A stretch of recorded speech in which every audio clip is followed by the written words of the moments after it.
పిలవడం జరిగింది. గెలిచిన వాళ్ళందరూ అంకిత భావంతో పార్టీ నిర్ణయానికి కట్టుబడి మరి ఇంకా 3 సంవత్సరాలు కాంగ్రెస్ అధికారంలో ఉన్నది, మళ్ళీ వచ్చేది కూడా కాంగ్రెస్. కాబట్టి ప్రతి ఒక్కరూ పార్టీ నిర్ణయానికి కట్టుబడి ఉండాలని మేము అభ్యర్థులు కూడా చెప్పుకోవాలి. మాకిది మాకది అని పోటాపోటీ కాకుండా పార్టీ నిర్ణయం మేరకు, పార్టీ భవిష్యత్తు మేరకు, పార్టీ బలోపేతం మేరకు, పార్టీ సిద్ధాంతం మేరకు అందరూ కలిసికట్టుగా పనిచేయాలని కోరుకుంటూ 16వ తారీఖు నాడు మరి ఎన్నిక ఉంటుంది. చైర్మన్, వైస్ చైర్మన్, ఇతర కౌన్సిల్ మెంబర్స్. కాబట్టి అందరూ కూడా పార్టీ నిర్ణయానికి కట్టుబడి ఉండాలి. సంపూర్ణ మెజార్టీ వచ్చినా కూడా ఒకనాడు అందరం కలిసిమెలిసి ఉండడం అనేది చాలా అవసరం. ఈ పట్టణాన్ని అభివృద్ధి చేయాలని వాస్తవానికి మాస్టర్ ప్లాన్ కోసం మరి ఒక ఏజెన్సీ కూడా ఈరోజు పిలవడం జరిగింది. ఈ ఎన్నికల్లో మనం ఈ రిజల్ట్ అడవుల్లో ఉన్నాం. ఇప్పటికే మనము అంటే రిజల్ట్ తొందరగా అయిపోతే వేరే పని అనుకున్నాం, కానీ మరి కొద్దిగా డిలే అయినప్పటికీ కూడా నేను అందరికీ ఒకటే చెప్తున్నా, ఇక్కడ నాయకులకు కానీ గెలిచినటువంటి అభ్యర్థులకు కానీ పార్టీ పట్ల అంకిత భావం, సిన్సియారిటీ, గెలవక ముందు ఒక రకంగా, గెలిచినాక ఒక రకంగా, సీట్ రాకముందు ఒక రకంగా, సీట్ వచ్చినాక ఒక రకంగా, ఇలాంటి అస్సలే చేయకూడదు. ఖచ్చితంగా అందరికి విప్పు కూడా జారీ చేస్తాం. తప్పుడు పనులు చేస్తే వాళ్ళ సభ్యత్వం కూడా పోతాం.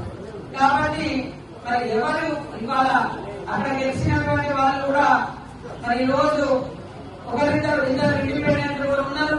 వాళ్ళందరూ కూడా గతంలో కానీ మొన్న కానీ మన పార్టీ టికెట్ అడిగినటువంటి వాళ్ళే. ఇంకో ఇతర పార్టీలలో మనం టికెట్ ఇవ్వకపోతే అటువైపు గెలిచినటువంటి వాళ్ళే. కాబట్టి కాంగ్రెస్ పార్టీని బలోపేతం చేయడం కోసం మంచిగా ఆలోచించి భవిష్యత్తులో ఇప్పుడు గెలిచినటువంటి వాళ్ళందరూ భవిష్యత్తులో మీ భవిష్యత్తు బాగుండే విధంగా నిర్ణయాలు తీసుకుందాం. ఆయన కాంగ్రెస్, ఎంఐఎం ముగ్గురు మధ్యన ఫెవికాల్ బాండ్ అని చెప్పాడు కదా, ఇద్దరు ఫెవికాల్ అని. ఆయన ఫెవిక్విక్ వాళ్ళ ఇద్దరు ముగ్గురికి ఇంకా పవర్ఫుల్ ఫెవిక్విక్ కొత్త మోడల్, అది కొత్త ఫెవికాల్ కన్నా పెద్ద అతికే ఫోర్స్ అంట అది.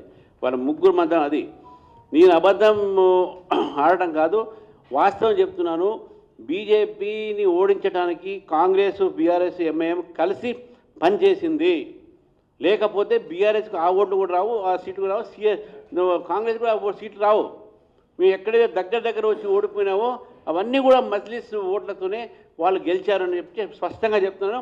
మీరు తెలంగాణలో ప్రతి నగరంలో మీరు డెమోగ్రఫీ చూడండి, మీరు పాపులేషన్ చూడండి. ఈరోజు మజ్లిస్ పార్టీ సపోర్ట్ లేకపోతే వీళ్ళు ఎక్కడ, అది నేను కాదు మజ్లిస్ పార్టీ చెప్తుంది, యార్ హమ్ నయ్యతో ఏ నయ్యి అంటున్న వాళ్ళు.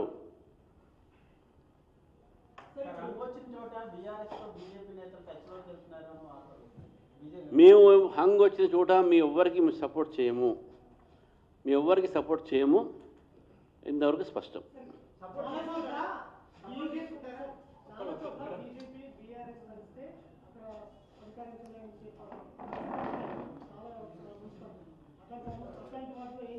ఇప్పుడు ఇవాళనే ఎన్నికలు ఇంకా మొత్తం రిజల్ట్స్ రావాలి. అటువంటి పరిస్థితి భారతీయ జనతా పార్టీ అటువంటి పరిస్థితి రానియదు. మేము అపోజిషన్గానే ఉండటానికి ప్రయత్నం చేస్తాం, కానీ ఎక్కడ కూడా వేరే పార్టీకి సపోర్ట్ చేయము అనేది ఇప్పటికైతే మా నిర్ణయం అదైతే ఉన్నది. మేము కూడా అది కింది దాకా తీసుకుపోతాం.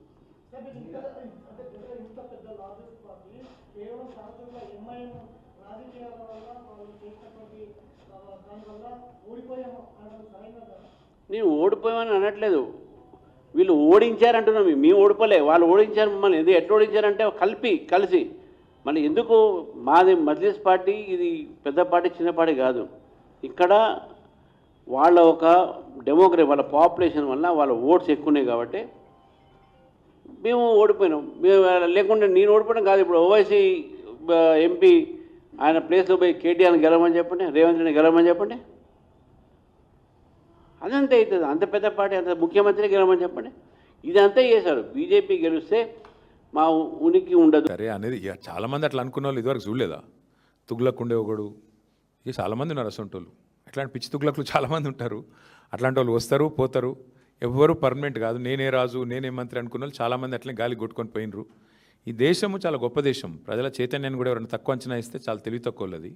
ఈ దేశంలో ఇందిరాగాంధీ గారు ఓడిపోయినారు, ఎన్టీ రామారావు గారు ఓడిపోయారు, కేసీఆర్ లాంటి తెలంగాణ తెచ్చిన నాయకుడు కూడా మన కామారెడ్డిలో దురదృష్టవశాత్తు ఓటమి పాలయ్యారు. సరే రేవంత్ రెడ్డి గారు అక్కడ థర్డ్ వచ్చారు, అది వేరే విషయం అనుకో. కానీ పాయింట్ ఏంటంటే ఈ దేశంలో అట్లా రేవంత్ రెడ్డి లాగా విర్రవీగిన వాళ్ళు, నేనే రాజు నేనే మంత్రి అన్న వాళ్ళు చాలామంది వచ్చారు, చాలామంది పోయారు. కానీ దేశం అట్లే ఉంది, ప్రజల చైతన్యం అట్లే ఉంది. చైతన్యాన్ని తక్కువ అంచనా వేసిన వాళ్ళు ఎవరైనా కూడా గాలికి పోతారు భవిష్యత్తులో. పార్టీ మారిన ఎమ్మెల్యేల విషయంలో మేము మొదటి నుంచి ఒకటే చెప్తున్నాం. రేవంత్ రెడ్డి గారు మళ్ళీ నాకు తెలిసి ఇవాళ వచ్చి మేము గెలిచినాము, మాకు తిరుగులేదు వెరుగులేదు, నేనే రాజు నేనే మంత్రి అని మళ్ళీ పోజులు కొడతాడు. నేను రేవంత్ రెడ్డిని ఒకటే అడుగుతున్నా, మీరు కూడా అడగండి. ఇలా ప్రెస్ మీట్ పెడతారు కదా, అడగండి. నిజంగా నీ గవర్నమెంట్ మీద నీకు అంత నమ్మకం ఉంటే ఆ 10 మందితో రాజీనామా చెప్పించి ఎలక్షన్కి వా, చూద్దాంపా. ఎందుకంటే ఇవి స్థానిక ఎన్నికలు.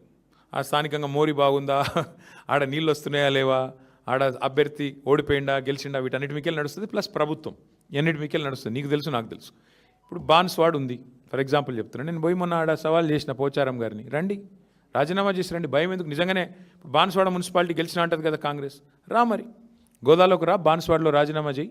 ఒక పోచారం గారే కాదు, 10 మంది ఎమ్మెల్యేలు ఎవరైతే ఇవాళ కాంగ్రెస్ వాళ్ళు వాళ్ళ పార్టీలో చేర్చుకున్నారో, సరే స్పీకర్ గారు చేర్చుకోలేదని చెప్పి ఏదో సాంకేతికంగా చెప్తుండు, కానీ మీకు తెలుసు మాకు తెలుసు ప్రజలకు తెలుసు. అక్కడ ఎన్నికలకు రండి, రాజీనామా చేయండి, ఎన్నికలకు రండి, ప్రజలు చెప్తారు. 10 చోట్ల ఉప ఎన్నికలు వస్తే డెఫినెట్గా అదొక ఇండికేటర్ అవుతుంది. ఇక అక్కడక్కడ జరిగిండొచ్చు, అక్కడ లోకల్ కండిషన్స్ ఏందో నాకు తెలియదు, బట్ అక్కడక్కడ జరిగిండొచ్చు.